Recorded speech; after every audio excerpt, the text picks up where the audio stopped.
Warning. Elements of real-world religion are used in this podcast to serve the purposes of a work of fiction.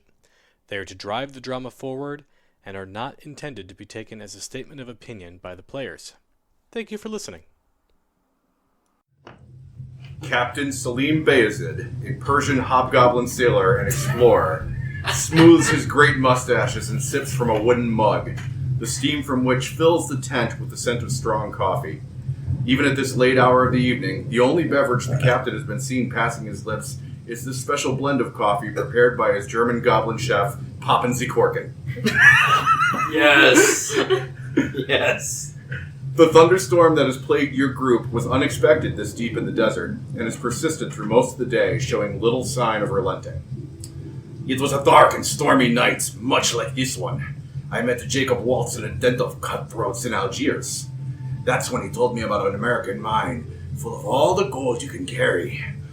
Pure and perfect bricks of the stuff, says he. I took him for a liar of the most extravagant type, until he showed me a great nugget of proper proof. I took very little convincing after that. With that, a great ominous peal of thunder shakes the tent you find yourself huddled in against this furious storm. Momentarily cast in silhouette by the blinding flash of lightning visible through the canvas tent wall, Captain Bayezid takes a pull from a sweet-smelling black cigarette and continues his story. The 8 of us set in provisions and sailed from Portugal within the month. By this time tomorrow, we'll figure a way out of these blasted caverns and into the town of Peralta. From there, Mr. Waltz will show us his claim, and we'll be rich men all. And you are left sitting in the tent, the four of you plus Captain Bayezid, as the storm rages outside. You have been traveling with him for some time. It's a crew of 13 in total.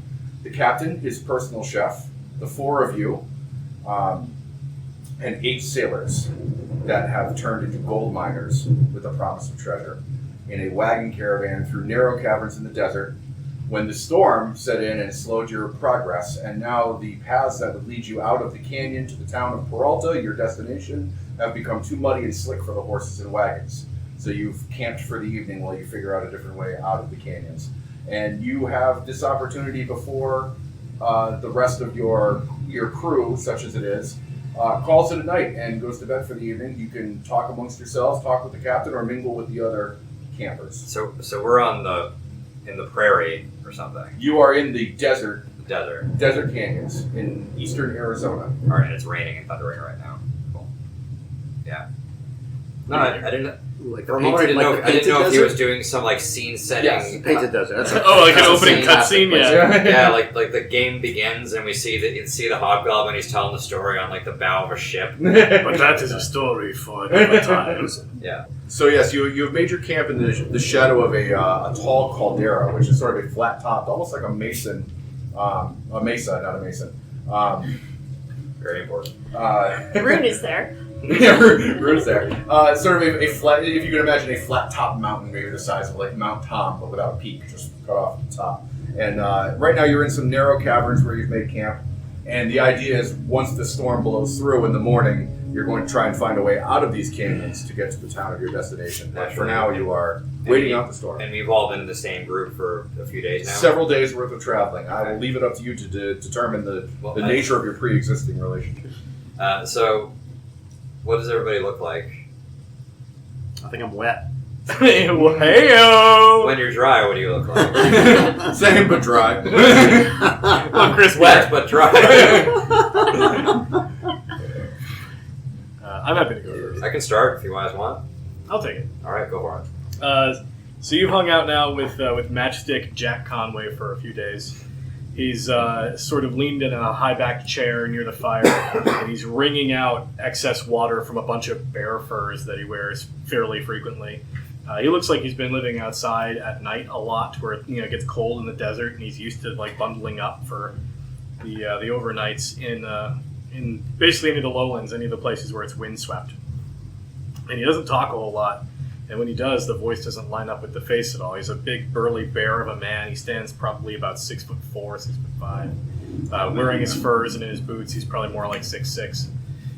Huge shoulders, big, thick arms, thick legs. He's got a lot of like little burn marks all on his face and shoulder, and he's actually missing the eyebrow over his right eye.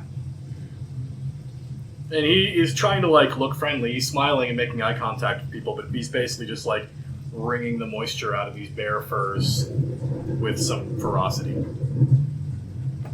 All right. So Huck is, as we all know, a full-blown orc.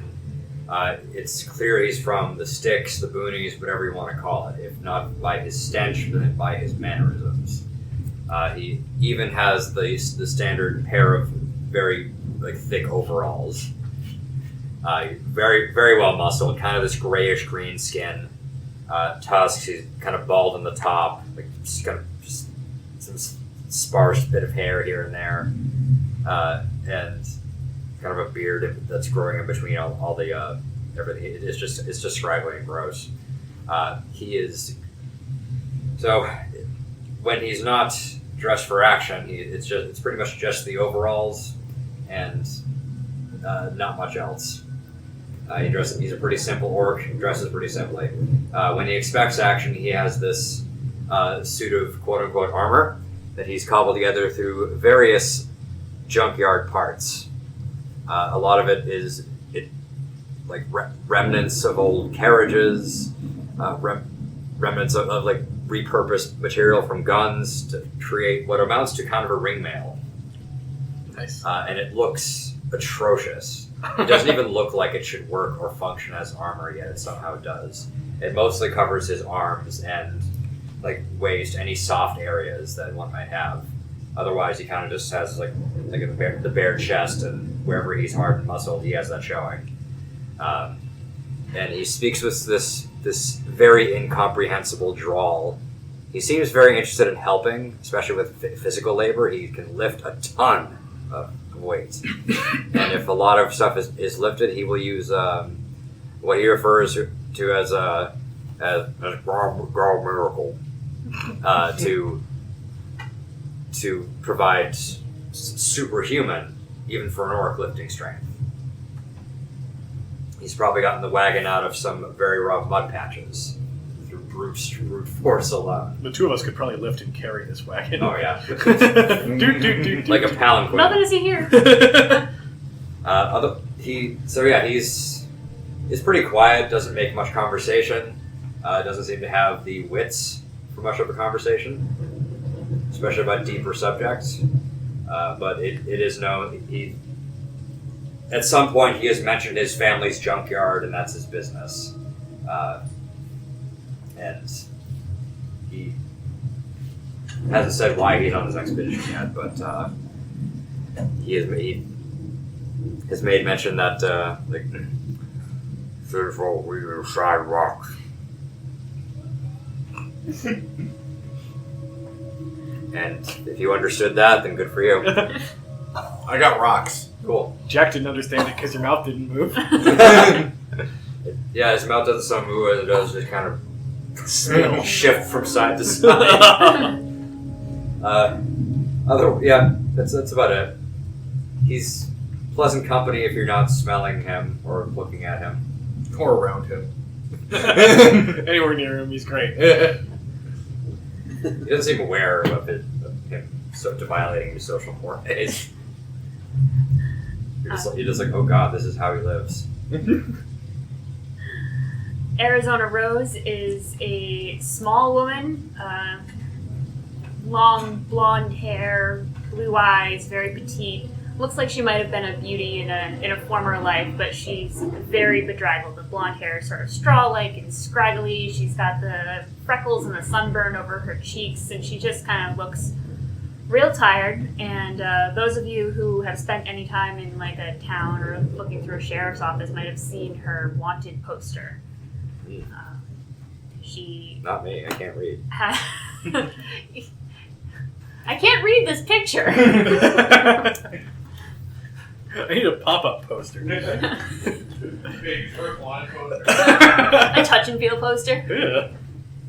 Yeah. But she has a habit of basically robbing and killing stagecoaches, trains, men, just wandering around. Anyone who she can sort of get her hands on. She kills stagecoaches? Yep. Kills him dead. Stagecoach. Still not happy. Now I'll have my revenge. I was raised in the wild by a pack of stagecoaches. What was the name again? Arizona. A pack of roving Arizona stagecoaches attacked my village when I was a What's child. her last name? Last name, her actual name is Rose Monroe. So Rose and Matchstick. He is called Matchstick. It's one of those nicknames you get but you don't like. So he doesn't like it, but he tolerates it. And, Huck hasn't given the last name, by the way. It's just Huck. Huck. His last name is Olberry. and Rose is pretty much keeping to herself. She doesn't seem to be a chatty type. It's gonna be a real talkative group. Yeah. I'll get friendly when the time comes. Most Yeah, of but I'm us, surrounded by assholes. You get real friendly. Mr. Tillman is a human. What else can we say about it? among all the humans in the world, he certainly was Most one of them. the most humanist.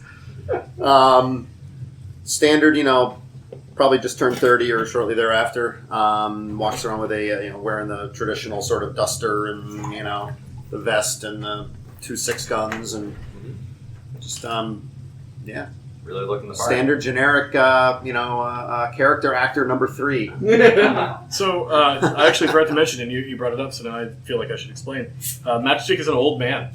He's got a bit of the Santa going on. Like, he's kind of a big build. He's got a big, not like fat, but certainly like a large midsection and a big white beard. He's a thick man, yeah. Nice. So he's probably like double your age. And you said overalls, right? No, he said overalls. Oh, he said overalls. I'm wearing bearskins and That's right. like desert traveling So you're gear. kinda Okay, I was Skins. gonna say you're kind of like a mountain man. Yeah, he is a mountain man. Mountain desert man. He looks like he'd be more comfortable in Same the man. Rockies. You are in the mountains. For what it's worth, you are in the desert leading up to the Superstition Mountains. And unlike our other campaign, unlike Temperance, who wears a dress, Arizona is wearing trousers and a shirt and suspenders. And She's wearing 2 dresses. 2 dresses. Yeah, one on each arm. Super wizard sleeves. Do we know about her penchant for murder? Well, Huck doesn't. My character spent the last several days kind of like when he's it's- not working, he's like kind of staring at you. Not you. I meant her. I got that. I was just wondering if you had indicated it sometime. Like, Rose, profession, killing. Homemaking and embroidery. taking.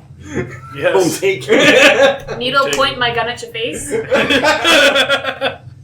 Very nice. By the way, you might have an intelligence of 6, but I have an intelligence of 8. So if we could understand each other at all, we'd probably be great friends. Dum party. Alright, so you are left in the tent with the captain, the good captain, who is willing to talk to you but preparing to make his exit if anybody has anything they wish to discuss with him.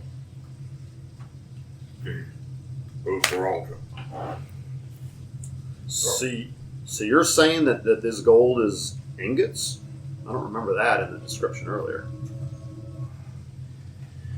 Mr. Waltz describes it as great bricks, formed bricks of gold. Not a vein, like one would see in a proper mine that you use pickaxes for. He said you could pick it up off the ground and carry it in your pocket if you wish. Is this a robbery? I don't remember signing up for a robbery. No, this gold is owned by no one. It belongs to the man who finds it. Mr. Waltz just did not have the means to carry it with him when he was last there. Gold doesn't form bricks on its own. Somebody must have forged it somewhere down the line. Well, if we find its owner, we give it back to them, eh? And he laughs a big belly laugh. Historically, most money goes to the man who finds it. I like this one.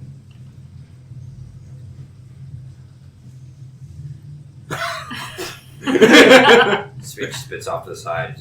He's just looking at him. The captain is aware that you are saying things, but cannot for the life of him determine what you are saying. And that is partly because I, for the life of me, cannot determine what you're saying. So seeing as how we're kind of laid up here because of the weather, why don't you tell us a little bit more about where we're heading?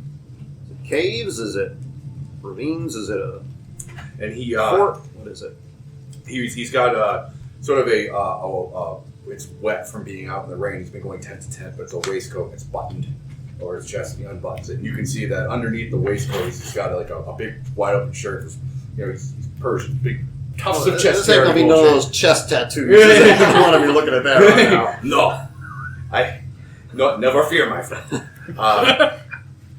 He pulls out a rolled up map of his own sort of hand, and he shows you, this is the canyon in which we are camped currently, and vexes us because we cannot get out. The town of Peralta is no more than a few hours travel northwest. The problem is getting the horses and the wagons out of these canyons, these blasted canyons. The walls have become slick with this rain. We do not count on rain in the desert. Who does? But the town of Peralta is a mining town. You go, you buy the pickaxe, you go into the mountains, you make your fortune. But that's fool's work. And he sort of looks at you too. It's fool's work to work that hard for gold when you can just pick it up. We just pick it up and we leave. Sounds easy. Captain, I do like the way you think. Thank you. Thank you, Miss Rose. I'm going to bring it further up. Of course. At this point, Jack will just inexplicably get up from the fire and go out and like start fixing wagons and like dealing with the pack animals. And stuff. Okay.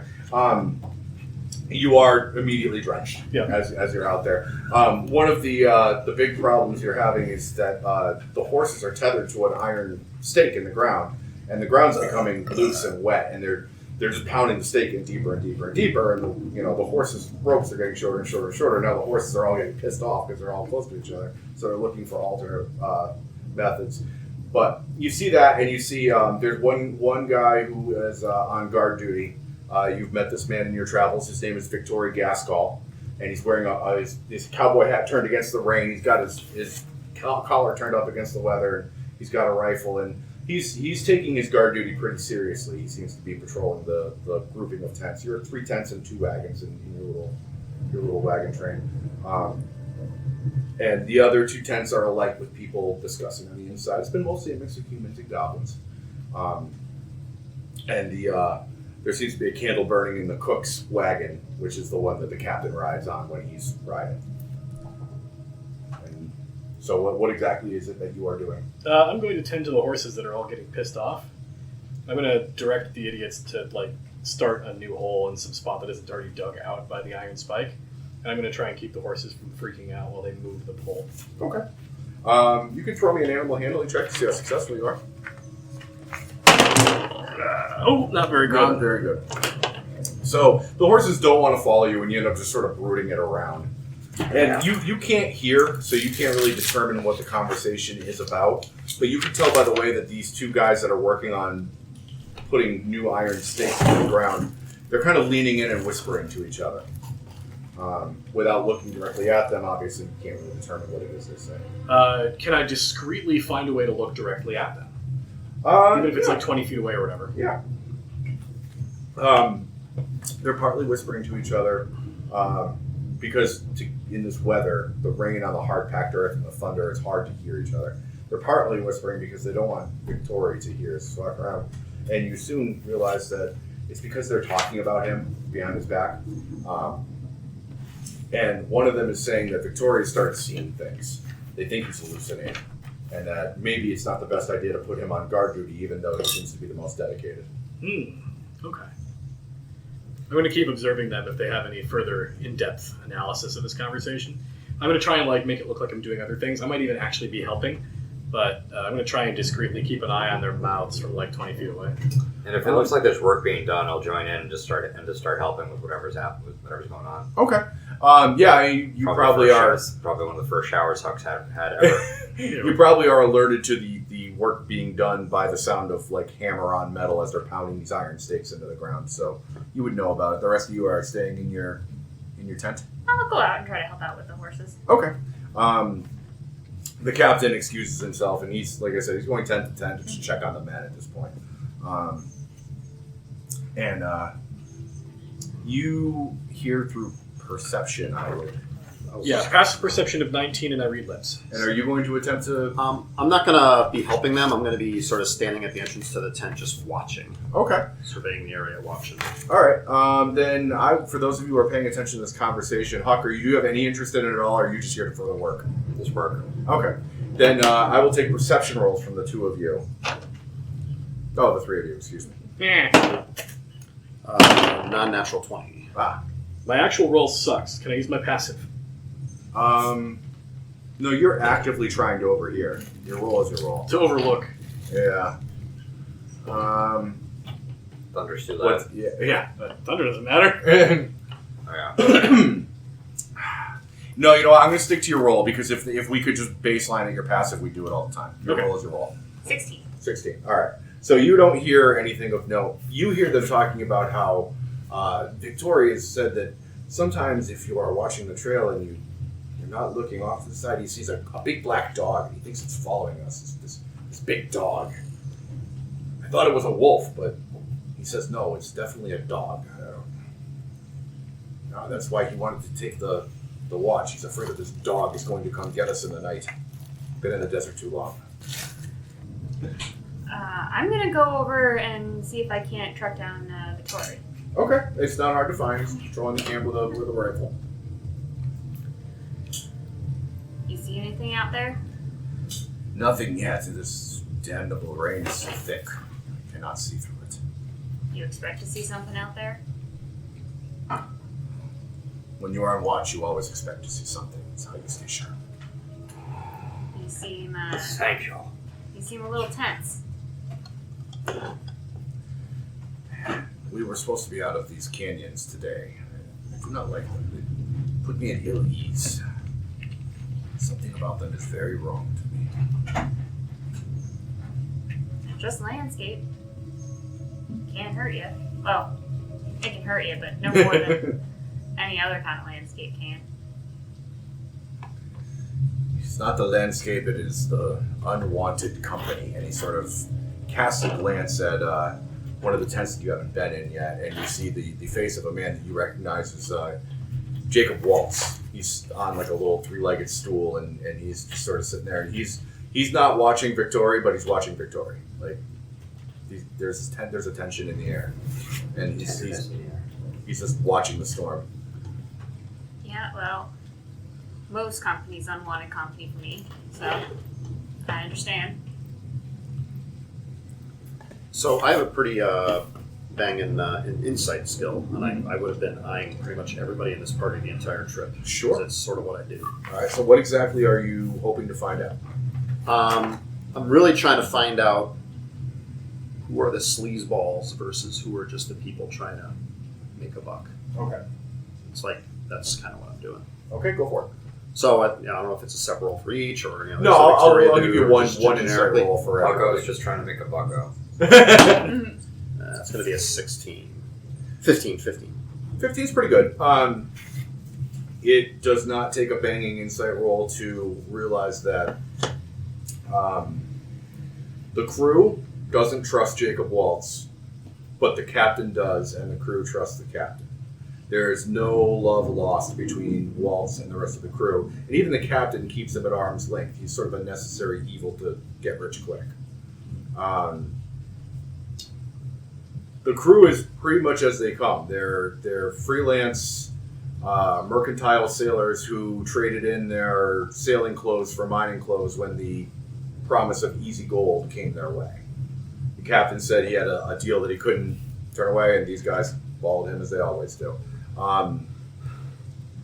Waltz is a distant, aloof. You don't get the creeps from him, but he's kind of more of a quiet, almost an intellectual, and it's his being so far out of place that you would attribute this divide between him and the crew. Is he human? He's human. He's a human male, and he's wearing a fedora-style hat, but it's not a cowboy hat. He's wearing boots, but they're dress boots and not work boots or cowboy boots. You know, he's just like one shade off of what you would expect to find out here. But then again, so is a Persian mercantile ship crew. Everything's a little bit out of place right now, which some of you, and almost definitely you with your insight, would realize that's kind of what your role is here. Besides being the brute labor, you're Americans in America, and that's something that they did not have. And it basically they want local faces and local accents to, you know. Jesus, yeah. good thing I didn't Take them roll all to that. Applebee's. Gotta have someone who speaks the language. They talk. We also need somebody who can pick up the horses in case they fall down. Yeah. Someone to eat the horses in case they fall down. Someone to eat the other orcs in case they fall down. Or to marry the horse. Just keep Live going. happily ever after. So that's your sense of everybody around you. Okay. I mean, you're on a somewhat legitimate trip in the mountains to find gold. It's the caliber of person you would expect to be taking. Yeah, I'm just really looking for like, you know, who is most likely to like stab you on the back kind of thing, more than, you know, we're all kind of slime balls in our own unique way. I mean, yeah, they're all kind of. I don't want to say pirates, but they're mercantile sailors. They'll take Right. riches where they can find it. Mercantirates. Mercantirates. All right. Yeah. I'll just be working till I can't work no more. Trying to make. Huck understands this is a tough situation, so he'll just try to make it easier for the softer, weaker folk. All right. Anybody else have anything they want to do in camp before we call it a night? We're gonna, you know, they set and watch. Victoria has volunteered to take watch throughout the night Ugh, by herself. by herself. I don't think that's wise. Maybe somebody should stay up with you. Are you Maybe offering? we should have two. Yeah, I'll stay up for a spell. I sort of catch you and say, "Wake me up! Wake me up!" Before you go. Yeah, sure. Reckon I'll take one too. All right. Then I would like the two of you are going to split up the night's watch with Victoria. The three of you. All right. Then I want to roll off just to determine the order of watch. Straight D20 rolls. Bang! 14. 2. I get whatever shift I, got the want. shit- I got the First shit watch. What did you get? I got a 14. What did you get? 20. Second watch, third watch, from low to high.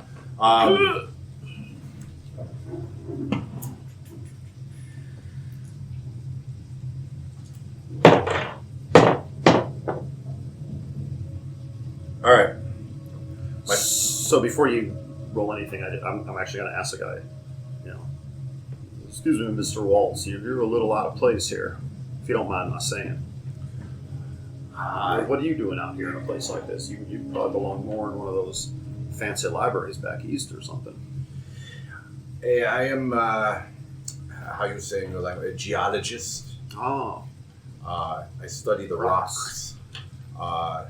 rocks and sediments and layers. Yeah, I get you. I've been to forgive me, Arizona before. That is where I find the gold, the brick of gold, and it was not easy for me to carry away with two hands.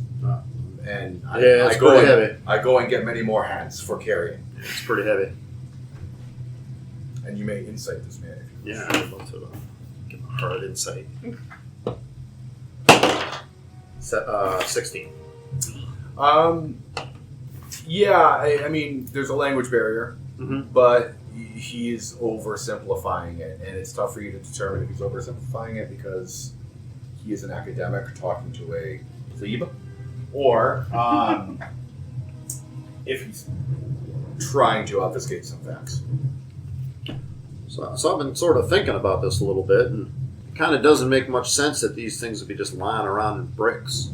Somebody had to make them and pour them, and he's strange. He's an anomaly I wish to study. That's why I bring so many. I've seen the gem, just the crystal. It break in such a way that flat sides and corners, not with metal.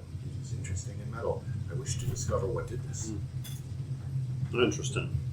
Are we near? How much farther we got to go? Do you know? From here to Peralta, from Peralta to the mine, a day and a half. Not far.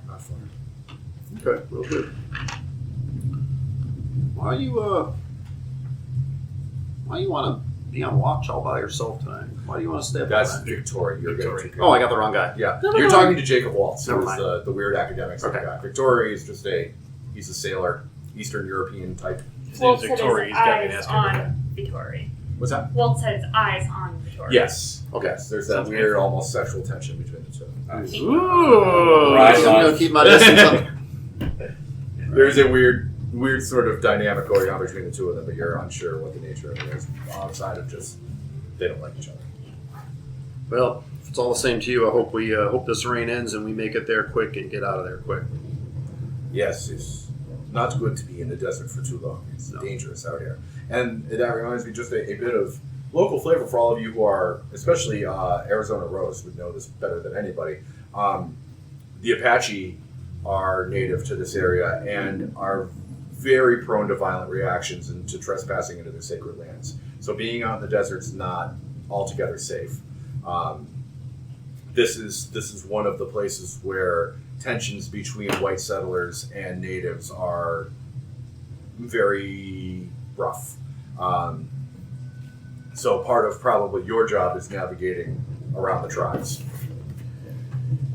So that is the language that I speak. Good. Excellent. So the other thing I'd like to do, seeing as how it's been raining, I'd like to throw a survival roll to see if we are in a flash flood kind of zone, or we have any of that kind of crap going on. Any special threats from like that kind, because that's like really dangerous. Do me a favor. Roll it. Keep the results secret and keep it in mind. Okay.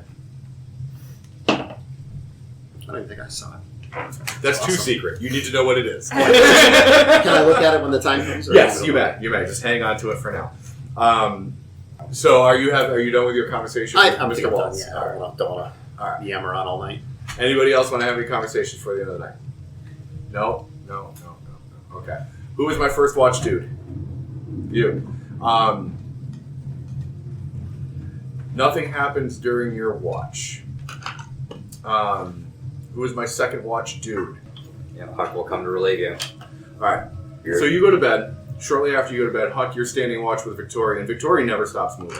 Throughout the night, he'll sit and rest his feet for a spell, but never sits down long enough to sleep. He'll always make sure he gets up and walks around. And how do you take your watch? Do you walk, or do you sit in one place, or Um, how would Huck stand watch? Huck just patrols. Okay. He'll probably do a similar thing, like lean against like the canyon wall, scratch his ass against the canyon wall. Just We're twerking. pick some stuff out of his beard, his teeth. He'll be chewing on some wheat. Some wheat? Some wheat. Oh, wheat. Yeah. like a grain. Um, Otherwise, he will keep it. He's a little. He'll at least go up to during one of his little breaks. He'll give him like an encouraging pat on the back, and just say, "You're good North, yes. He's, thank you for the encouragement. And then I would like a perception roll from you. no." I love that voice. I don't understand it, by the way. Yeah. I think you recorded an album with Tom Waits. You said perception. Yes. So that for me, I think would be. 800. That's right. I have insight, not perception. So that would be only an 11 for me. Okay. So, perhaps you were looking in a different direction. Perhaps Victoria sees something else, but you are startled by the sound of a gunshot going off. And as you turn, Victoria has leveled his rifle into the darkness, the rainy darkness, and has unleashed a round past the final tent in the column to some unknown point, some unknown target. And he screams, "I've seen it! I've seen the black dog! It stood like a man and it was speaking in tongues!" And he's like in hysterics, pointing into the darkness. And people start getting up and trying to figure out what the hell's going on because they've heard a gunshot in the night. Pull the great club. It's just kind of this big piece of wood with a lot of sharp junk hammered into it. Awesome. or sharp and like bladed or metal stuff. And I have some flavor text to set up our. You awaken to the sound of a gunshot. The sentry, Victoria Gaskell, raises the alarm. I've seen that black dog, and he was standing like a man and speaking in tongues. All at once, the ground begins to shake, and a deafeningly loud roar of rushing water begins to drown out even the sound of the thunder and rain on hard-packed earth. Wiping the sleep from your eyes and rushing into the rain, you attempt to try and figure out what is happening. Paul, what is your roll? And what did you roll? So my advantage would have been 15. Okay, and what skill was it? Survival. Survival. Okay. I would like everybody to make a skill check using either survival, perception, or nature. Survival is... Did you mean just those three, or me also? You're all set because you made your roll. I got a 17. 17. 14. This D20 sucks. 8. 8. All right. Everybody succeeds except for poor Chucklefuck over here. Matchstick Jack Conway. Except for poor Jack Conway, who's deaf. Poor Chuckle. Yeah. Water from the overfilled caldera crater rushes through your camp, flooding it and sweeping away wagons, tents, and the unprepared. Tethered horses frantically work themselves loose and bolt, or are held in place as the water quickly rises over the heads in the narrow cavern. Your first check was to determine that you are immediately about to be hit by a flash flood and your ability to prepare for such a thing.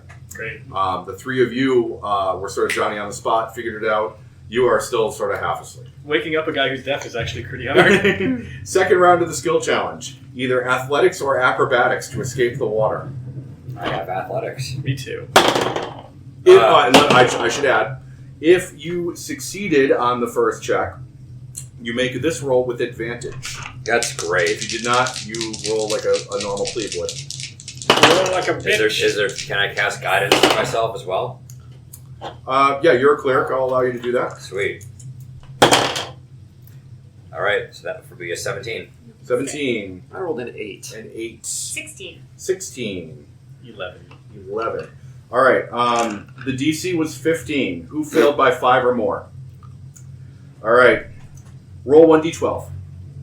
You die that many times. You have to roll that many new characters and then tear them I apart. rolled 10. I died 10 times. You rolled 10. That's how many bullets you have left for your weapon. Oh. The rest are waterlogged and cannot be fired. Correct. The caliber mixes up to the player if you have multiple calibers.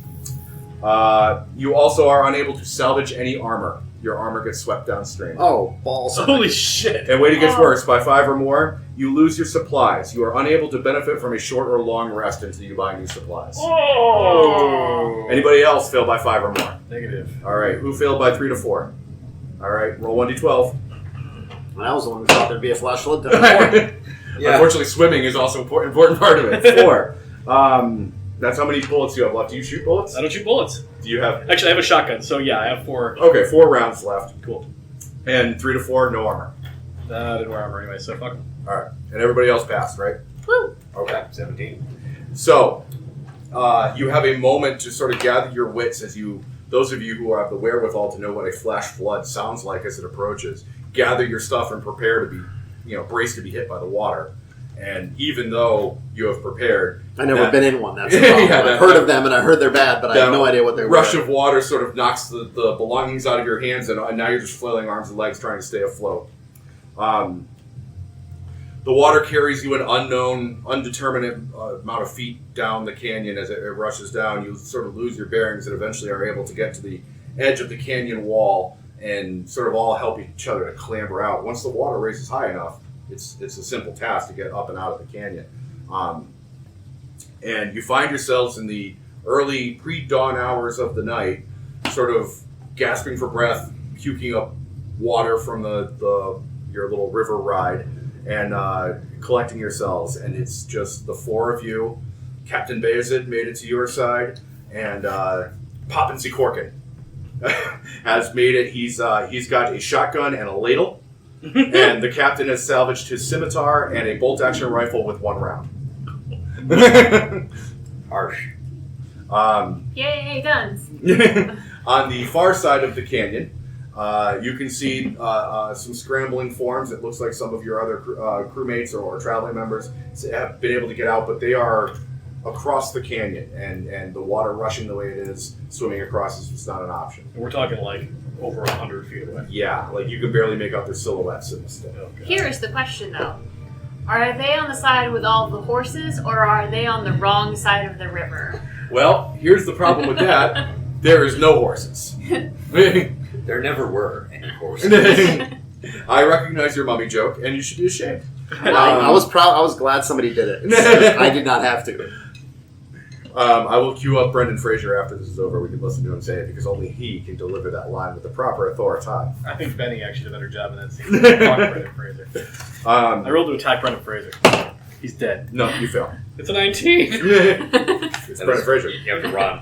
It's young Brendan Fraser. No, that's a big difference maker. That's Because the current one is sad. He's got like -1 hit dice. Yeah, pretty much. It's Dudley Do-Right, Brendan Fraser. Oh. I'm actually going to shut this curtain because I'm lighting along. Leg is gross, yeah. We're here to play Dungeons and Dragons, not. I know, Bask in the sun. It's a beautiful day out. That's why we're playing Dungeons and Dragons. Yeah, good God. Oh, God. no, I'm Keep blind. that shit off of my face. We're all about vitamin D and D, not vitamin D. Oh, well played, my friend. And at the conclusion of the flash flood, the storm starts to abate. I make a raft of all the dead horses. I eat your raft. Nay.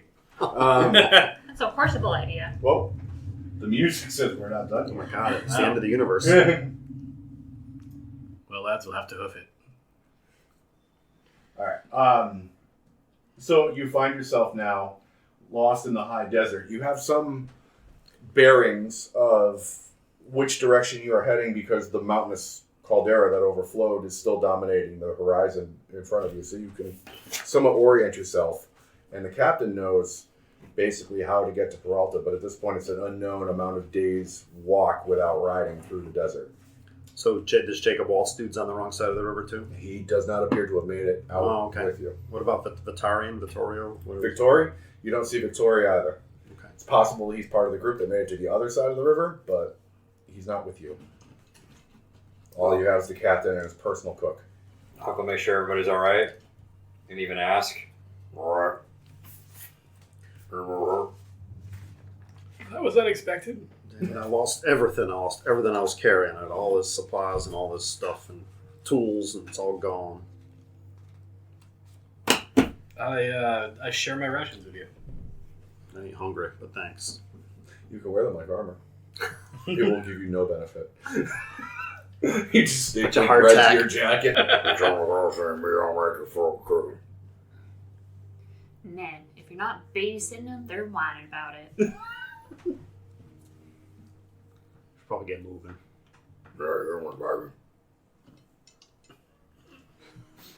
Sure.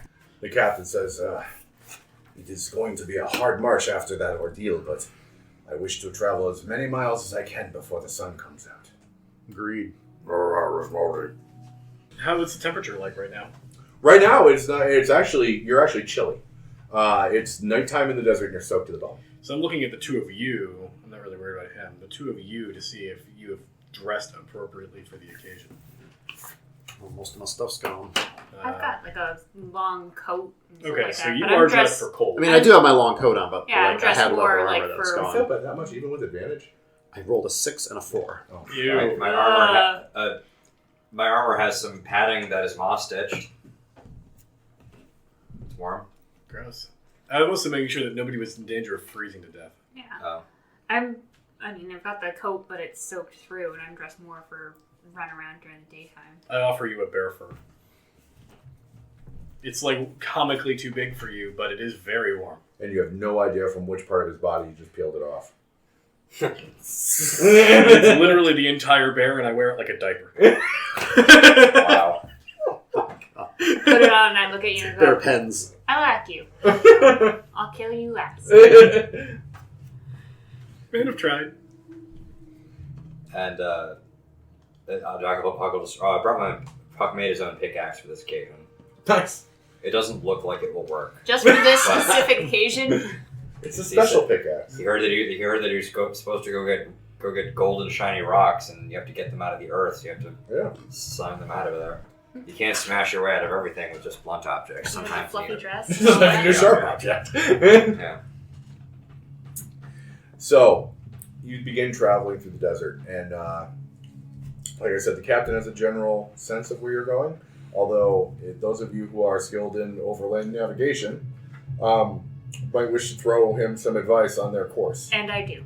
Okay. And you are trained in, I would think probably survival, nature, even history would probably be appropriate here. Survival is my jam. I've also got survival. All right, everybody throw me a roll and we'll see how the party goes. I got a 19. All right, 1, Oh yeah, 24. 2. 17. Okay. And what'd you get just for shots? I'm flustered and grumpy. I rolled a 6. Not Well, the paying party attention. passed. What the about your shot. character, though, Paul? I crit my pants. I play a type. I say. So you travel through the desert, and you are traveling through the morning into lunch. And I just, for flavor, no rules required. I want to go around the table once and just have somebody describe, your trek through the desert, something that you see, or something that your character does, or something that you're watching for. Just add some flavor to this trek through the desert. Sure. Start wherever you like. What are some common prey animals that would probably buffalo might be? This is a little too far south for buffalo. Rattlesnake? Rattlesnakes. Jackals. Jackrabbits? Something big. D&D monster, big probably. Pronghorn antelope is probably in this area. Oh, good call. Yeah, Yeah, makes all sense. right. So there's a couple of dead antelope that look like they were killed hours ago, and so the meat's probably not good, right? But Huck stops everybody and looks at you and says, "Roar, roar, roar." And he will use the ritual purify food and water to make it edible again. Excellent. All right. So that will keep us fed and full of protein. Yeah. That's a good use of your skills. I'll give you inspiration for that. Thanks, bud. You got it, dude. Who's next? Tastes like Slim Jims. There were some larger Solero cactuses out here. Very exciting cat. Yes, and I am an axe man, so I axe down a Solero cactus and start extracting moisture from it. Okay. So we have something to drink while we're in the desert. It happens to be bloom season, and after all the rain from last night, the blooms are large and they're pink, right? Solero cactus blooms? Yes. Yeah. And so they're just humongous blossoms, and I'm just cutting off the blossoms and eating them while I work. Who's next? Well, I rolled a shit roll, so I think I was just walking around being grumpy and miserable until he gave Oh, no, somebody... this isn't rolls. It's just adding flavor to Oh, Yeah. well, it still works anyway. Okay. I'm grumpy and miserable, and I'm like, what in the hell am I doing out here? And then grumpy McSnaggletooth over here gave me Any signs of rot or insect infestation just are gone, and it looks good as new. I was very sort of pensive in picking a little piece, but it's quite good. For a guy who's lucky to have his boots. Yeah, Speaking you're handier to have than I thought you'd be. So thank you. He gives you a wink, which looks weird. Yeah. of no palsy. Please unwink. Are we in capital D desert or are we in foothills? You're more in capital D desert at Okay. this point, yeah. Alright, so I'm going through and I'm sort of testing the sand to see if there's any of the sort of the dry version of quicksand Mm-hmm. that you would sink into really fast and finding the more solid parts of terrain to step on. Okay. You don't find any of that, but what you do end up doing pretty effectively is steering the party away from things like rattlesnakes, scorpion dens, the dangers of the desert that you are familiar with that the rest of the folk may not be. Certainly the captain's grateful for it because this is not like the sea at all. Sort of the opposite there. Almost exactly. And his turban, while very stylish, does very little to keep the sun out of his eyes. So he's almost unwound it altogether and is wearing it more of like a head wrap at this point. It's from us. Nah. He's come back. No, he never left. What's that gem in the middle of your turban? I have all sorts of hides and stuff. I'll offer one to the captain if he wants something that's a little bit easier to cover his features with.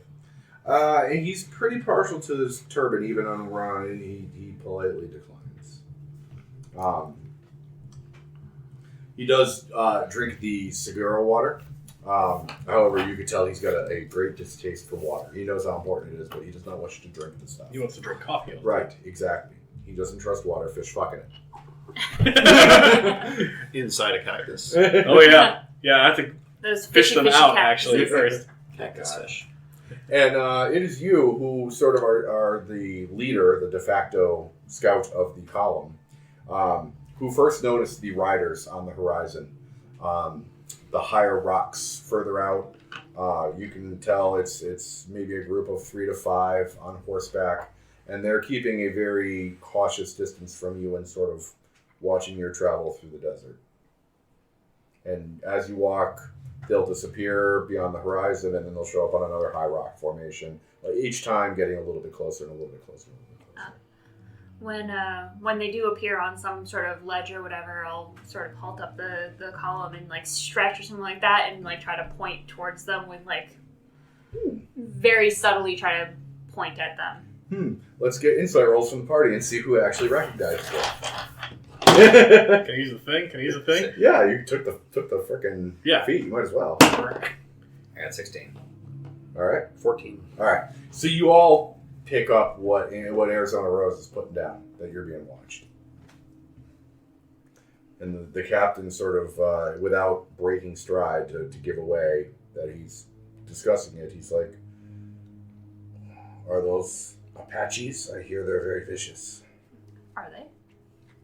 They can be, depending on Try hard enough. depending If on you how really badly you believe. piss them off, but they have been known to attack trespassers. I load the shotgun with slugs. Very good. I see horses and think, maybe buckshot's not the way to go. Anybody else taking any action? Just reminding myself that the great club's on my back. Do you have a name for it? I've been trying to think of one, but nothing's coming to mind yet. When I see sort of reach for Okay, how about Beverly? Beverly. it's good. It's Beverly a traditional Crusher? work name. That was the doctor from Star Trek Next Generations. Oh, yeah. Yeah, okay, that works. well, That works on a level you didn't even know when you made it up. Oh, man, it was meant to be. It's splendiferous. Anyway, you were saying, Paul? I will turn to my friend here and say, I'm not sure that the big club here is going to help when the arrows start coming. Well, maybe will, maybe won't. Whatever will be, will be. Everyone just calm down. They're Que Apache. sera, que sera. They're Apache. We'll get off their land soon. Hopefully it won't come to nothing. But it does come to nothing. And slowly, as you cross the desert, and they go from rock formation to rock formation, getting closer and closer each time.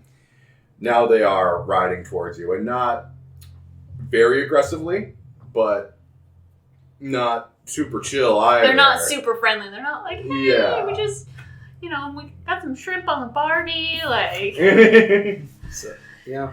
they're really far east. They're in the desert, so what shrimp are they going to... There's no desert shrimp. Just There is a architects. D&D. Oh. You just have to dig far enough down. Oh, okay. Well, when they come close, it'll just be like this. Yeah, I'm going to have hands-on hand axes. Not drawn, but like hands-on.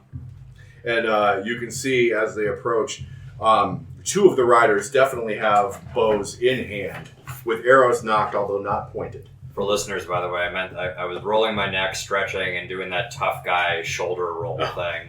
Thank you for pointing that out. I forgot the microphone can't see you. Or What? can it? One day, they'll be able to hear our movements. Like currently, Josh is standing.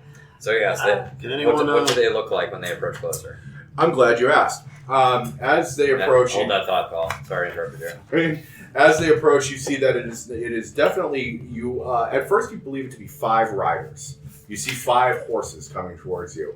It's only at the very last moment that you realize that the last man in the column, the last rider in the column, is not actually a man on horseback at all.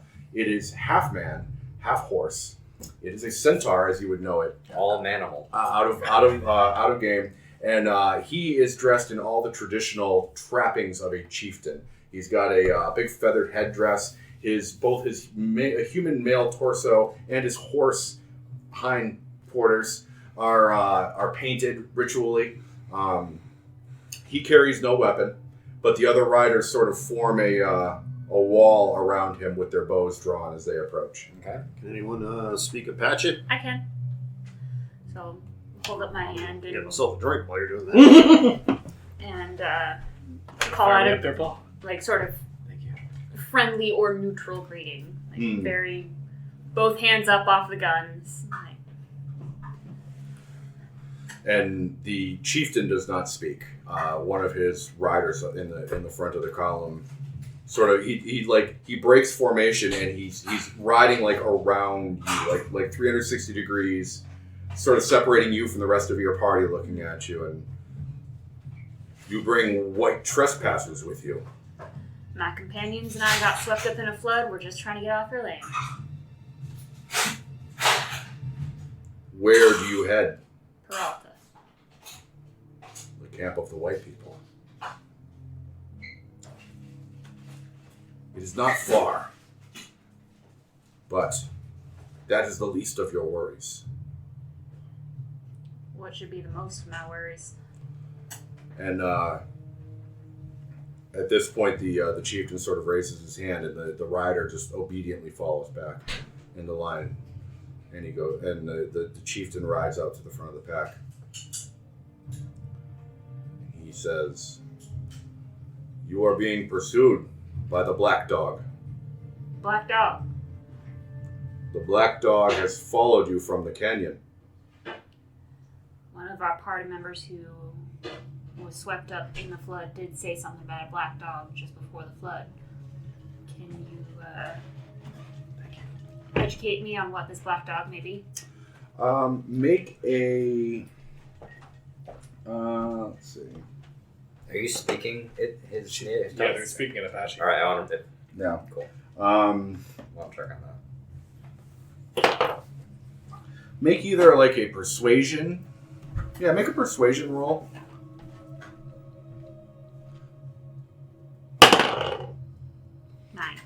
9.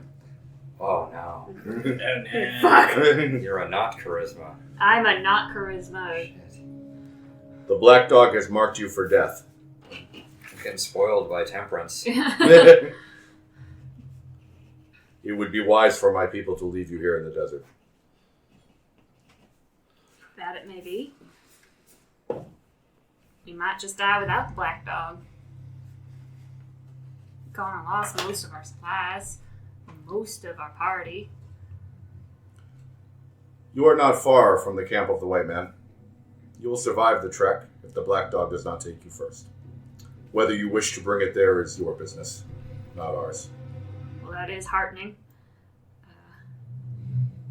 I will, if you will allow me, tell my companions about this black dog, but unfortunately I don't have much ability to communicate what it may be. The Black Dog is death for your kind. Take it as an ill omen and ride away. Pray it does not pursue you to your homes. I don't have much of a home, and we don't have any horses to ride, so. You know, I can't understand the language, but I want to at least use an insight to get a feeling as whether this is going poorly or going well. Sure. 24. Okay. So I'm guessing I get the gist, even though maybe Yeah. not the specifics, but at least You- knowing that they're like warning us and not like You're an expert at and, reading you know. body language. Like Okay. they GTFO is the message. they're basically saying they're being honest, they're being aggressive because they don't like you here on their land, and whatever they are telling her, they are I want to say embellishing. They are trying to make it as frightening sounding as possible, and they overall have this intimidating, this purposefully intimidating nature. They're trying to scare you away. I sort of nudge Huck on it. I don't think it's going well. I think they're just talking for now, but maybe fighting later. This is going on. I'm doing the whole, like, the eyes are darting back and forth. Look at the hands on the axes. I'm, like, constantly keeping an eye on the guy circling around, and it's all technique. Like, I'm waiting for the perfect moment when I'm exhaling to throw the axe, because you're better at throwing when you're exhaling than inhaling. And I'm sort of, like, every breath that comes out, I'm thinking, this is going to be the time when I kill him. Yeah. It's not happening, and it's kind of pissing me off at this point. Alright. I will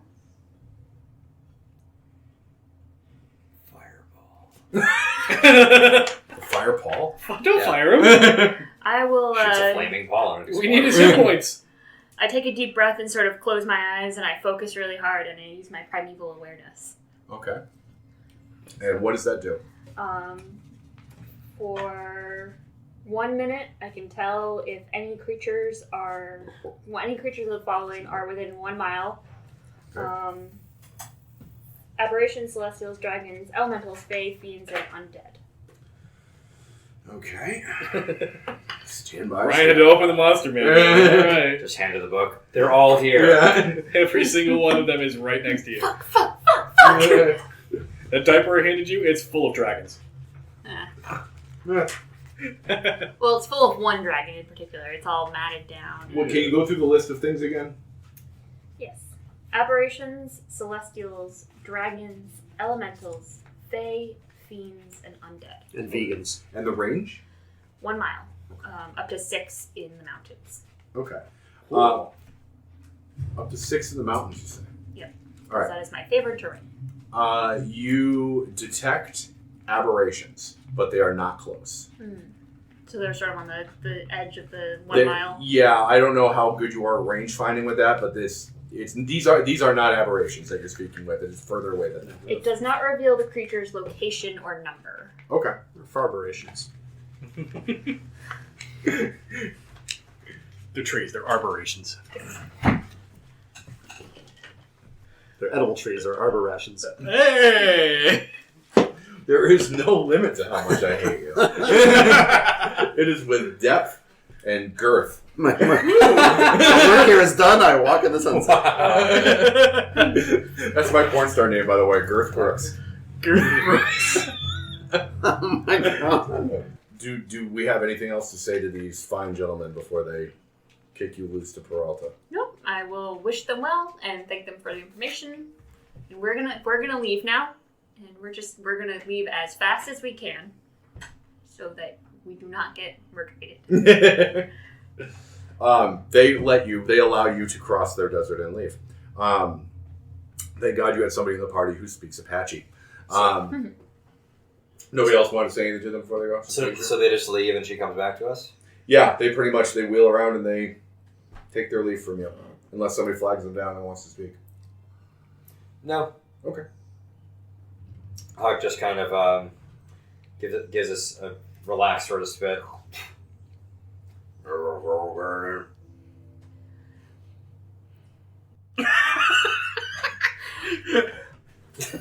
think he wants to know what they told you.